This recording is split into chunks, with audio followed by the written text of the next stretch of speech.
Hey there, I just thought I'd show you a few little things. These are some of the branches that I cut from my flag palm. Dragged them over here to my wife's garden to get rid of them. And let's see, there's some. Here's some more over here.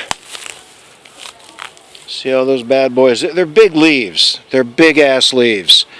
They're about 8 feet long. When they're dried out like this though, they're surprisingly light. So it's easy to drag them over and, get rid of them. Hang on. There's a few more back here. Tossed them back there. The good thing is when I tossed them in there, the weight deters the weeds from growing.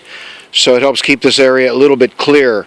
If I come back here in about 2 weeks, a lot of these weeds right here, all around here, they'll be down a lot lower. I mentioned that my wife and I use this section as a garden.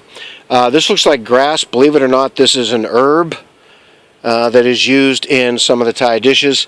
There is one of her papaya trees. This is funny. I mentioned that 2 of the papaya trees did not survive, but they managed to gone replanted, and there's 2 of them coming up now. This one over here is growing like crazy. This thing is like almost ready to bear fruit. This one is also doing quite well. Okay, and that bad boy up there, that big fan palm, some people call them flag palms. I like flag palm myself. You can see the lower end on the right side. There's one last dead branch that I haven't been able to get off yet, but it's been a pain to try to prune this thing. It's so high up, it's so old and so tall that trying to prune it is a nightmare. This is what I managed to pull down in the last hour or so. As I said, if you look at the length of these things, there's the bottom of one. You follow it all the way up to the end. Where the leaves have shredded in the wind up there. Then they die. As the plant grows taller, the lower leaves die and just hang on to the stalk, or I should say the trunk of the tree. And here's the base of the flag palm. I'm looking in from inside my yard now. This long bamboo pole, this is what I've been using. You can see how far it reaches up there. And there's the end up there. Let me pull this thing down. It's about a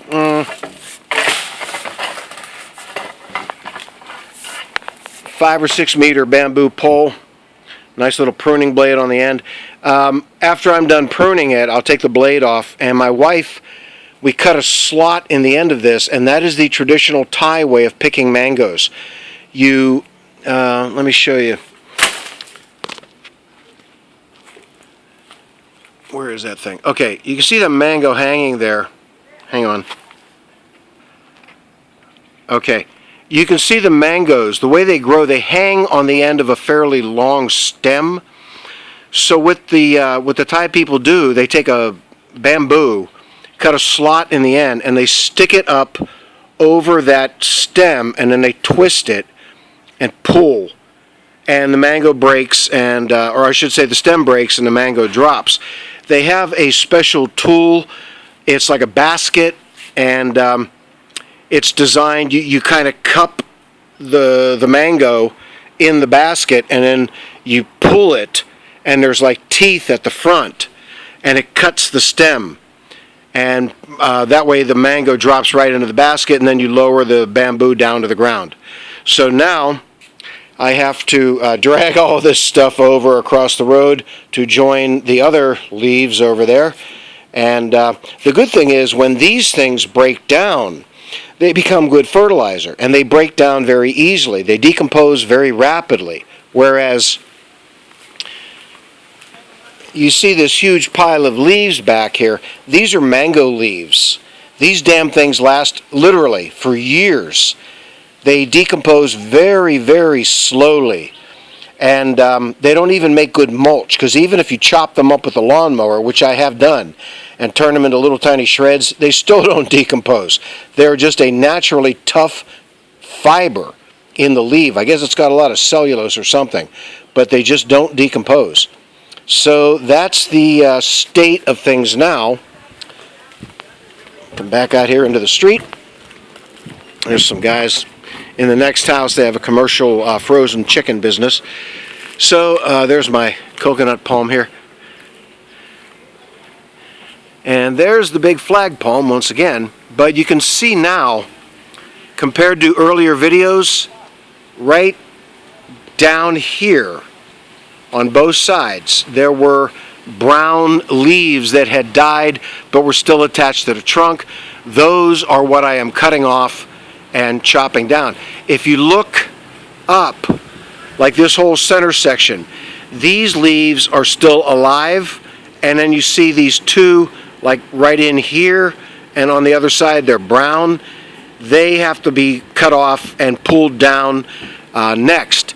The problem is the damn things die, and the few that do fall off naturally get tangled up in my mango tree. And the mango tree right here is kind of a wild, very unpruned thing, unfortunately. And you can see we got a lot of mangoes hanging there. So there's some in here.